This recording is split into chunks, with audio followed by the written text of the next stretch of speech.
വരുന്നു. ഞാനൊരു ഹിന്ദുവാണ്, അതിലുപരി ഞാനൊരു നേഴ്സാണ്. ഞാനൊരു ഒരു 7-8 പ്രാവശ്യം OET റിപ്പീറ്റ് ചെയ്തു. എല്ലാ മൊഡ്യൂളിനും 4 മൊഡ്യൂളാണ് ഉള്ളത്. അതിൽ 3 മൊഡ്യൂളിന് നല്ല സ്കോർ കിട്ടും, ഏതെങ്കിലും ഒന്നിന് പോകും. അങ്ങനെ 7-8 പ്രാവശ്യം എഴുതിയിട്ട് ഒരു രക്ഷയില്ല. അങ്ങനെ ഇരിക്കുമ്പോഴാണ് ഞാൻ എൻ്റെ ഫ്രണ്ട് എലിസബത്ത് എന്ന് പറയുന്ന ചേച്ചിയും OET എഴുതുന്നുണ്ടായിരുന്നു. അപ്പോൾ ആ ചേച്ചിയും ഏകദേശം എൻ്റെ ഒരു അവസ്ഥയിലൂടെ കടന്നു പോകുന്നു. അപ്പോൾ ചേച്ചിയാണ് എന്നോട് പറയുന്ന മാതാവിനെ പറ്റിയും മാതാവിൻ്റെ അത്ഭുത ശക്തിയെ പറ്റിയും.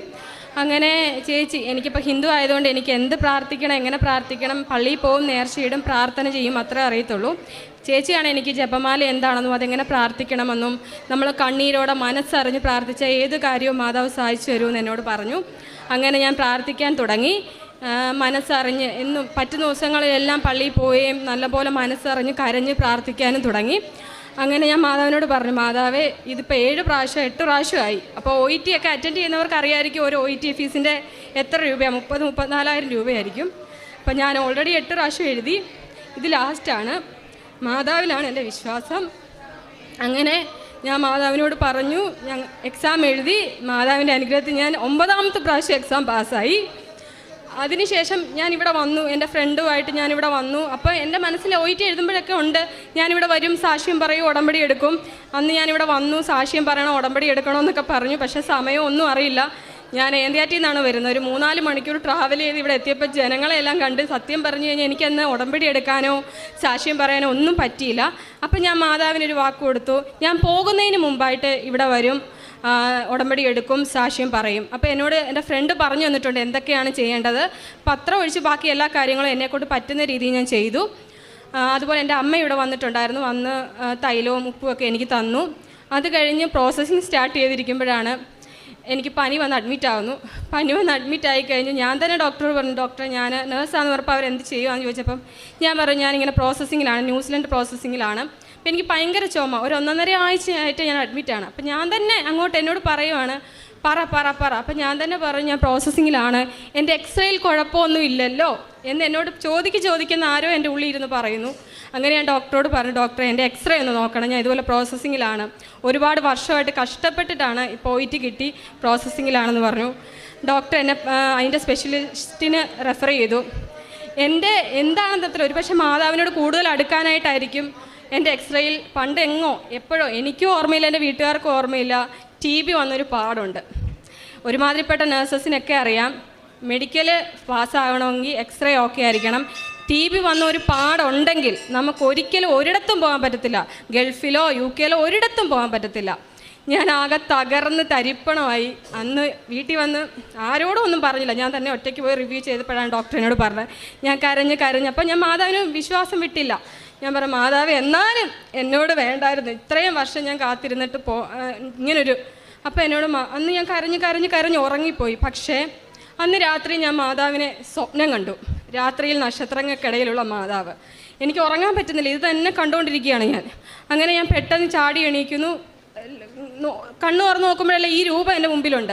ഞാൻ ലൈറ്റ് ഇട്ടപ്പോൾ എൻ്റെ മനസ്സിലിരുന്ന് ആരോ പറയുന്നു, നീ എന്തിനു വിഷമിക്കുന്നു, ഞാൻ നിന്നോട് കൂടെ ഉണ്ടല്ലോ. ഒരു ഹിന്ദുവാണ്, എനിക്ക് വചനത്തെപ്പറ്റി ഒന്നും അറിയത്തില്ല. ഞാനത് പിറ്റേ ദിവസം തന്നെ എൻ്റെ ഹസ്ബൻഡിനോട് പറഞ്ഞു, എൻ്റെ ഫ്രണ്ടിനെ വിളിച്ച് പറഞ്ഞു, ചേച്ചി ഞാനിങ്ങനെ കണ്ടു. ചേച്ചി, അപ്പം ഞാൻ നേരത്തെ പറഞ്ഞു ഇങ്ങനെ TBയുടെ പാടിൻ്റെ കാര്യം. അപ്പോൾ ചേച്ചി എന്നോട് പറഞ്ഞു, നീ ഒന്നുകൊണ്ടും വിഷമിക്കേണ്ട, അതൊരു വചനമാണ്, ഏശയ്യ 41:10. എനിക്ക് ആ വചനം കേട്ടപ്പോൾ എനിക്ക് ഉണ്ടായ ഒരു സന്തോഷം. എനിക്കറിയാം എൻ്റെ മാതാവ് എൻ്റെ കൂടെയുണ്ട്, യേശുദേവൻ എൻ്റെ കൂടെയുണ്ട്. പക്ഷേ ഓരോ അനുഭവങ്ങൾ തരുമ്പോഴും എനിക്കത് ഉറച്ചുറച്ച് വരികയാണ്. എൻ്റെ വിഷമങ്ങളെല്ലാം മാറി. എനിക്ക് ഉറപ്പായി ഇനി എന്തൊക്കെ സംഭവിച്ചാലും നമ്മുടെ ആഗ്രഹം ന്യായമാണെങ്കിൽ ദൈവം സഹായിച്ചു തരും. അങ്ങനെ ഞാൻ ചേച്ചി ഒരു ബ്രദർ പുലിയമ്മലയിലുള്ളതാണ്, ഇടുക്കിയിലുള്ള ബ്രദറിൻ്റെ, ജേക്കബ് ബ്രദറിൻ്റെ നമ്പർ എനിക്ക് തന്നു. നീ നന്നായിട്ട് പ്രാർത്ഥിക്കുക, ബ്രദറും നന്നായിട്ട് നിന്നെ പ്രാർത്ഥിക്കുമെന്ന് പറഞ്ഞു. അങ്ങനെ ബ്രദറിനെ വിളിച്ചു. ആദ്യം ഒന്നും കിട്ടുന്നില്ല, പ്രാർത്ഥിക്കുമ്പോഴെല്ലാം തടസ്സം. ബ്രദർ എന്നോട് പറഞ്ഞു, ഒരുപാട് തടസ്സങ്ങളുണ്ട് മോളെ എന്ന് പറഞ്ഞു, എനിക്ക് നിന്നെ നേരിട്ട് കാണണം. ഞാൻ പോയി ചെന്നു. ബ്രദറിനെ അങ്ങനെ ഒന്നും വിളിച്ച അപ്പോയിൻമെൻറ്റ് കിട്ടത്തില്ല, ബ്രദർ തിരക്കായിരിക്കും. 1-2 ആഴ്ച മുമ്പൊക്കെ അപ്പോയിൻമെൻറ്റ് എടുത്തെങ്കിൽ മാത്രമേ നമുക്ക് കാണാൻ പറ്റുള്ളൂ. പക്ഷേ ഞാൻ പറഞ്ഞു, ബ്രദർ രാവിലെ വിളിച്ചു. പിറ്റേ ദിവസം ഞാൻ വിളിച്ചിട്ട് ഞാൻ ബ്രദറെ ഞാൻ വരുവാണ്, എനിക്ക് കണ്ടേ പറ്റൂ. ആദ്യം ബ്രദർ എന്നോട് വേണ്ട മോളെ, ഞാൻ തിരക്കാണെന്ന് പറഞ്ഞെങ്കിലും ഒരു നിമിഷം പോസിട്ടു. ഞാൻ പറഞ്ഞു, മാതാവേ എന്നൊന്ന് വിളിച്ചു. അല്ലേ മോള് പോരെ, മോള് പോര് 2 മണിയാകുമ്പോൾ പള്ളിയിൽ വരണമെന്ന് പറഞ്ഞു. അങ്ങനെ ബ്രദറിൻ്റെ അടുത്ത് പോയി ഞാൻ പ്രാർത്ഥിച്ചു. കരഞ്ഞ് എൻ്റെ വിഷമങ്ങളും എല്ലാം പറഞ്ഞ് പ്രാർത്ഥിച്ചു. ബ്രദർ എൻ്റെ തലയിൽ കൈവച്ച് പ്രാർത്ഥിച്ചു. അത് കഴിഞ്ഞ് ബ്രദർ എന്നോട് പറഞ്ഞു, നീ ഒന്നുകൊണ്ടും വിഷമിക്കേണ്ട, നിൻ്റെ കൂടെ വലതും ഇടവുമായിട്ട് മാതാവും യേശുദേവനും ഉണ്ട്. നിനക്കിനി എന്തൊക്കെ തടസ്സങ്ങൾ വന്നാലും നിൻ്റെ ആഗ്രഹം ന്യായമാണെങ്കിൽ സാധിച്ചു തരും. ഈ മാർച്ച് 5 ഞാൻ ന്യൂസിലൻഡിന് പോവാണ്. എൻ്റെ മെഡിക്കൽ കഴിഞ്ഞു, ഒരു കുഴപ്പമില്ല. എല്ലാ മാതാവിനും എനിക്കറിഞ്ഞൂടെ എങ്ങനെ നന്ദി പറയണമെന്ന്. എൻ്റെ വീട്ടുകാർ അതുപോലെ സന്തോഷിക്കുന്നുണ്ട്. കാരണം 2019 ഞാൻ തുടങ്ങിയ യുദ്ധമാണ് OIT-യുമായിട്ട്. എങ്ങനെയെങ്കിലും ഏതെങ്കിലും ഒരു മൊഡ്യൂൾ എനിക്ക് പോകും. ഈ മാർച്ച് 5 എനിക്ക് അതിനൊരു അവസരം കിട്ടിയത്. പിന്നെ എനിക്ക് പറയാനുള്ള പ്രധാനപ്പെട്ട വേറൊരു കാര്യം എന്ന് പറഞ്ഞു കഴിഞ്ഞാൽ, എനിക്കൊരു ആക്സിഡൻ്റ് ഉണ്ടായി. OIT കിട്ടി. അത് കഴിഞ്ഞ് ഇതൊക്കെ കഴിഞ്ഞ് ഒരു കടമ്പ കഴിഞ്ഞ് അടുത്ത് വന്നപ്പോഴത്തേന് എൻ്റെ മനസ്സിൽ പറയുന്നുണ്ട്, നീ സാക്ഷ്യം പറയണം, ഇവിടെ വരണം, ഉടമ്പടി എടുത്തിട്ടില്ല, നീ എല്ലാം ചെയ്യുന്നുണ്ട്, പക്ഷേ നീ ഉടമ്പടി എടുത്തിട്ടില്ല, സാക്ഷ്യം പറഞ്ഞിട്ടുമില്ല.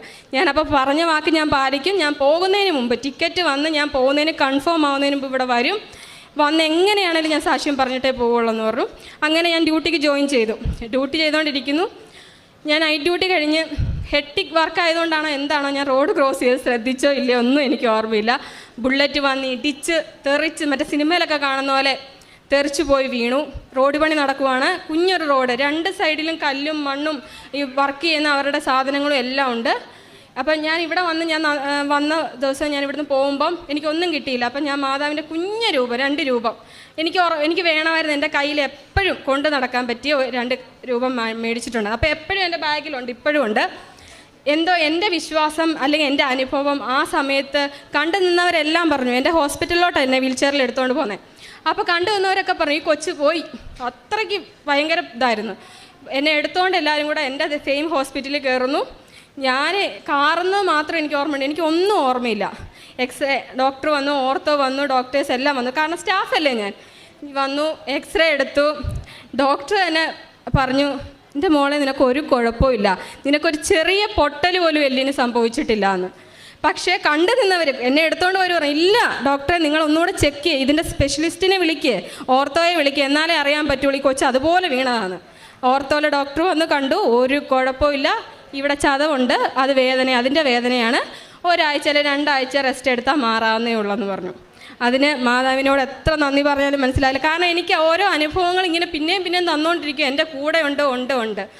ഇത് കഴിഞ്ഞ് അടുത്ത അനുഭവം, അടുത്ത ഇത് തന്നുകൊണ്ടിരിക്കുകയാണ്. ഒരു പക്ഷേ കൂടുതൽ അടുക്കാനായിട്ടായിരിക്കും. എനിക്ക് ഹൈപ്പർ തൈറോയിഡിസം ഉണ്ട്. ഹൈപ്പർ തൈറോയിഡിസം ഉള്ളവർക്ക്, മെഡിക്കൽ ഫീൽഡിലുള്ളവർക്ക് അറിയായിരിക്കും, പ്രഗ്നൻ്റ് ആയിക്കഴിഞ്ഞാൽ കൺസീവ് ആകും, പക്ഷേ കുഞ്ഞിനുണ്ടാകുമ്പോൾ എന്തെങ്കിലും കുഴപ്പം കാണും. അപ്പോൾ വർഷങ്ങളായിട്ട് 2-3 വർഷമായിട്ട് ഞാൻ ട്രീറ്റ്മെൻറ്റിലാണ്. അങ്ങനെ ഇരിക്കുമ്പോൾ എൻ്റെ ഈ മെഡിക്കൽ എടുക്കുകയാണ്. അപ്പോൾ ഡോക്ടർ എന്നോട് പറഞ്ഞു, മെഡിസിൻ കൊണ്ട് ഒരു കാര്യമില്ല, ഇനി നമുക്ക് ഒരു ബ്ലഡ് ടെസ്റ്റും കൂടെ ചെയ്യാം, അത് കഴിഞ്ഞ് കഴിഞ്ഞാൽ സർജറി, അല്ലാതെ ഒരു കാര്യമില്ല, നിനക്ക് ഈ ഗുളിക ഇങ്ങനെ തന്നുകൊണ്ടിരിക്കാൻ പറ്റത്തില്ലെന്ന് പറഞ്ഞു.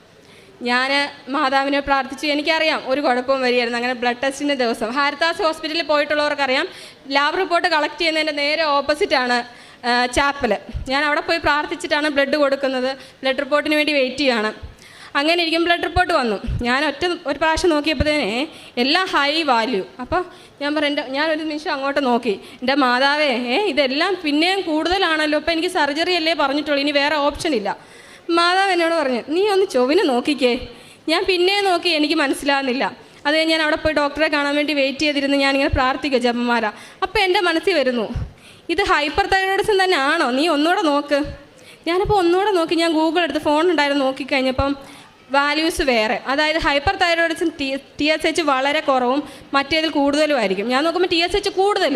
ഞാനപ്പോൾ ദൈവമേ ഇതെനിക്ക് ഹൈപ്പോ തൈറോയിഡിസം അല്ലേ. അപ്പോൾ തന്നെ ഡോക്ടർ എന്നെ വിളിച്ചു. ഞാൻ അകത്ത് കയറി. ഡോക്ടർ ജയകുമാർ സാർ എന്നോട് ചോദിച്ചു, കോൾ അടിച്ചല്ലോ. ചോദിച്ചു, ഡോക്ടർ എന്ത് വേണം, ഹൈപ്പോ തൈറോയിഡിസം ആയില്ലേ, ട്രീറ്റ്മെൻറ്റ് ചെയ്ത് ഹൈപ്പർ മാറി ഹൈപ്പോ ആയില്ലേന്ന്. ഞാനിപ്പോൾ ഒരു നിമിഷം ഇങ്ങനെ ആസ് എ നേഴ്സ്, ഞാനൊരു നേഴ്സായിട്ട് പോലും ഞാനിങ്ങനെ നമ്മുടെ സ്വന്തം കാര്യം വരുമ്പോൾ നമുക്കൊന്നും ഓർമ്മയില്ലല്ലോ. ഞാനപ്പോൾ ഇങ്ങനെ നോക്കി. അപ്പോൾ ഡോക്ടർ എന്നോട് പറഞ്ഞു, അപ്പോൾ ജയകുമാർ സാർ എന്നോട് ഇതാണ് പറഞ്ഞത്, എടി ഈശോ നിൻ്റെ മുമ്പിൽ വന്നിട്ട് നിന്നോട് ചോദിക്കുകയാണ്, ഏതെങ്കിലും ഒരു അസുഖം ഞാൻ നിനക്ക് തരുവാണ്, നിനക്ക് സെലക്ട് ചെയ്യാം, ഏത് വേണമെങ്കിൽ, ഏത് അസുഖമാണെന്ന് നിനക്ക് സെലക്ട് ചെയ്യാം. അപ്പം ഞാൻ ഡോക്ടറെ ഇങ്ങനെ നോക്കി. അപ്പോൾ ഡോക്ടർ എന്നോട് പറയും, എടി ധൈര്യമായിട്ട് പറയടി എനിക്ക് ഹൈപ്പോ തൈറോയിഡിസം തന്നോന്ന്. കാരണം നമുക്ക് ആ ഹൈപ്പോ തൈറോയിഡിസം ആണെങ്കിൽ ക്ഷീണമൊക്കെ കാണും, അത് സ്വാഭാവികം. പക്ഷെ ഒരു ഗുളിക എടുത്താൽ മതി, ലൈഫ് ലോങ് രാവിലെ വെറുമ്പോഴേറ്റ് ഒരു ഗുളിക എടുക്കണം.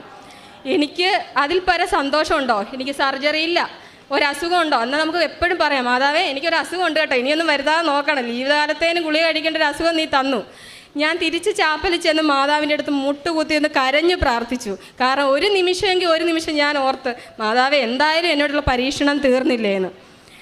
അത് അങ്ങനെ ആ ഒരു അനുഭവം. പിന്നെ അപ്പം എന്നോട് ജേക്കബ് ബ്രദർ എന്നോട് പറഞ്ഞു, മോളെ നീ ഒന്നുകൊണ്ടും വിഷമിക്കേണ്ട, നമ്മൾ കരഞ്ഞ് പ്രാർത്ഥിക്കണം, കരഞ്ഞ് മനസ്സുരുക്കി പ്രാർത്ഥിക്കണം. അതിനാണ് എല്ലാം ഇരിക്കുന്നത്. നീ നന്നായിട്ട് കരഞ്ഞ് പ്രാർത്ഥിച്ചു, അതിൻ്റെ അനുഭവങ്ങളാണ് നിനക്ക് കിട്ടുന്നത്. നീ ധ്യാനം കൂടിയിട്ടേ പോവുള്ളൂ. ഒരു ഹിന്ദുവായി എനിക്ക് ധ്യാനം എന്താണെന്നോ അല്ലെങ്കിൽ അവിടുത്തെ കാര്യങ്ങൾ എന്താണെന്നോ അറിയത്തില്ല. 2 പ്രാവശ്യം എനിക്ക് ഡേറ്റ് വന്നിട്ട് എനിക്കത് കൂടാൻ പറ്റിയില്ല. പോകുന്നതിന് മുമ്പ് ബ്രദർ എന്നെ വിളിച്ചിട്ട് പറഞ്ഞു, ഈ 26 തിങ്കൾ ചൊവ്വ ബുധൻ ധ്യാനമുണ്ട് പാലായിൽ, നീ കൂടിയിട്ടേ പോകാവുള്ളൂ. ആ ഒറ്റ ഫോൺ കോൾ ഞാൻ പറഞ്ഞു പോവാം, എനിക്ക് പോകേണ്ടതായ ഒരുപാട് തിരക്കുകളുണ്ട്, ഇവിടെ വരണം. പക്ഷെ ഞാൻ പറഞ്ഞു കൂടിയിട്ടേ ഞാൻ പോകും. ഞാൻ ധ്യാനത്തിന് പോയി. ആദ്യമായിട്ട് കുറേ മണിക്കൂറുകൾ കസേരയിൽ ഇരിക്കുന്നു, മുട്ടുകുത്തി പ്രാർത്ഥിക്കുന്നു, വിശുദ്ധ കുർബാന കേൾക്കുന്നു, പ്രാർത്ഥിക്കുന്നു, ആരാധന കൂടുന്നു. എനിക്കത് വല്ലാത്തൊരു അനുഭവമായിപ്പോയി. ഇപ്പം ഇത്രയും നേരം ഞാൻ ആവശ്യപ്പെട്ട കാര്യങ്ങളാണ് എനിക്ക് മാതാവ് തന്നത്.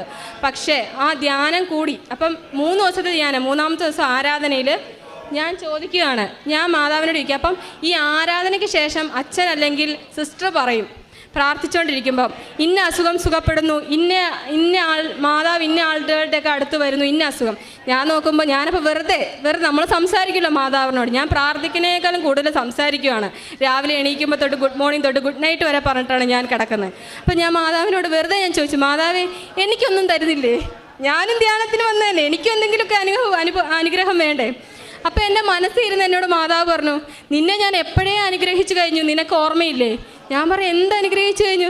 നീ ഒന്ന് ഓർത്ത് നോക്കിക്കേ, നീ മണിക്കൂറുകളായി, ദിവസങ്ങളായി, ഇന്ന് 3-ാമത്തെ ദിവസം ധ്യാനം, നീ കണ്ടിന്യൂസ് ആയിട്ട് പ്ലാസ്റ്റിക് ചെയറിൽ ഇരിക്കുമല്ലേ? അപ്പോൾ എനിക്ക് കൊച്ചിലെ തൊട്ട് എൻ്റെ ഓർമ്മ തൊട്ട് എനിക്ക് ഒരു ചെറിയ വീഴ്ച പറ്റിയപ്പം എൻ്റെ ഏനൽ റീജിയനിൽ, നടുവിനല്ല താഴെ, ഇരുന്ന് കഴിഞ്ഞ് കുറച്ച് മണിക്കൂറുകൾ ഇരുന്ന് കഴിഞ്ഞ് എനിക്ക് ഭയങ്കര വേദനയാണ്. എന്ന് വെച്ചാൽ എനിക്ക് പേടിയാണ്. KSRTC ബസ്സിലൊക്കെ പോയി എൻ്റെ വീട് കെട്ടിച്ചേക്കുന്ന പാരിപ്പള്ളി, അവിടെയൊക്കെ ഇറങ്ങാറാകുമ്പോൾ എനിക്ക് പേടി. എണീക്കുമ്പം പൊട്ടിപ്പോകുന്ന വേദന, നടുവല്ല താഴത്തെ ഭാഗം, എനിക്കങ്ങ് ഭയങ്കര, ചിലപ്പോൾ കണ്ണൊക്കെ നിറയും. നീ ഇത്രയും മണിക്കൂറുകളായിട്ടിരിക്കുന്നു, ഈ 3 ദിവസം നീ ധ്യാനം കൂടി ഇത്രയും മണിക്കൂറുകളായിട്ടിരിക്കുന്നു, നിനക്ക് വേദന ഇത്രയും ദിവസമായിട്ട് തോന്നിയോ എന്ന് ചോദിച്ചു. ഞാൻ അത്ഭുതത്തോടെ ഞാൻ ചിന്തിച്ചു, ദൈവമേ ശരിയാണല്ലോ, 3 ദിവസം ഞാൻ ധ്യാനം കൂടി, 3-ാമത്തെ ആരാധനയ്ക്ക് ഞാൻ വെറുതെ അങ്ങോട്ട് ചോദിച്ചു. മാതാവ് എന്നോട് പറഞ്ഞാണ്, ഈ ഇത്രയും മണിക്കൂർ, രാവിലെ 5:45 ധ്യാനം തുടങ്ങും, 8:15 രാത്രി 8:15 കഴിഞ്ഞ് ധ്യാനം, ഇതിനിടയ്ക്ക് ചെറിയൊരു ഇടവേളകൾ കിട്ടും. ആ ധ്യാനത്തിന് ഇത്രയും മണിക്കൂർ ഇരുന്നിട്ട് എനിക്ക് അങ്ങനെ ഒരു വേദനയെ അനുഭവപ്പെട്ടില്ല.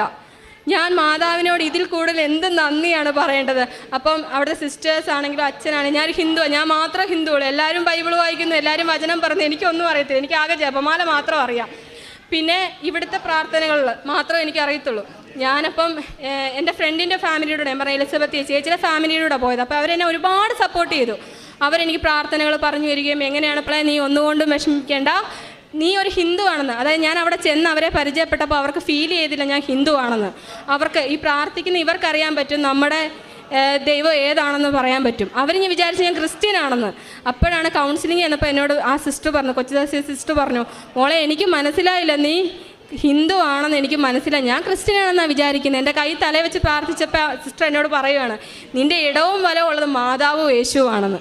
ഞാൻ സിസ്റ്ററിനോട് അഭിമാനത്തോടെ പറഞ്ഞു, സിസ്റ്ററെ എനിക്കത് നേരത്തെ മനസ്സിലായ കാര്യമാണ്, എനിക്ക് ഒരുപാട് അനുഭവങ്ങൾ തന്നു, എനിക്കിപ്പോഴും ഉറപ്പുണ്ട് എൻ്റെ കൂടെയുണ്ട് മാതാവിന്. എൻ്റെ ഹൃദയത്തിൽ തൊട്ട മാതാവിനും യേശുവിനും എൻ്റെ ഹൃദയത്തിൽ തൊട്ട നന്ദി ഞാൻ അർപ്പിക്കുന്നു. നന്ദി.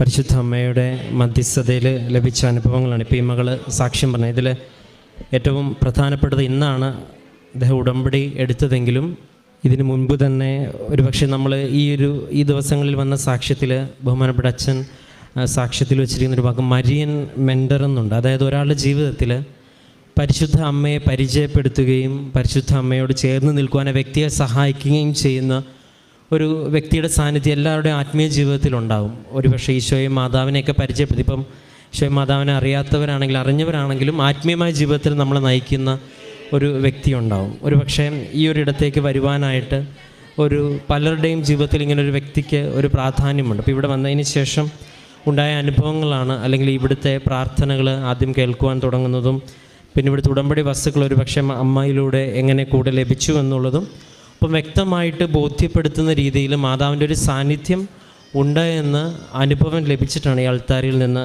സാക്ഷ്യം പറഞ്ഞത്. പ്രത്യേകിച്ച് ഇപ്പോൾ ഒരു യെശയ്യാ പ്രവാചകൻ്റെ പുസ്തകം 41:10 എന്ന വചനമൊക്കെ കിട്ടിയെന്ന് പറയുന്നത്. പക്ഷേ ആ വചനം എന്താണെന്നൊരു പക്ഷേ അറിഞ്ഞില്ല എന്നുള്ളതും, അത് പിന്നീടാണ് ബൈബിളിൽ വ്യക്തമായിട്ട് വായിക്കാത്ത ഒരാൾക്ക് പോലും കർത്താവ് സംസാരിക്കുന്നത് വചനത്തിലൂടെയാണ് എന്നുള്ളൊരു ബോധ്യം എപ്പോഴും ഉണ്ടാണ്. അതുകൊണ്ടാണ് വിശുദ്ധ ഗ്രന്ഥ പാരായണം ഉടമ്പടിയിൽ മാറ്റിവെക്കാനാവാത്ത ഒന്നാണ്.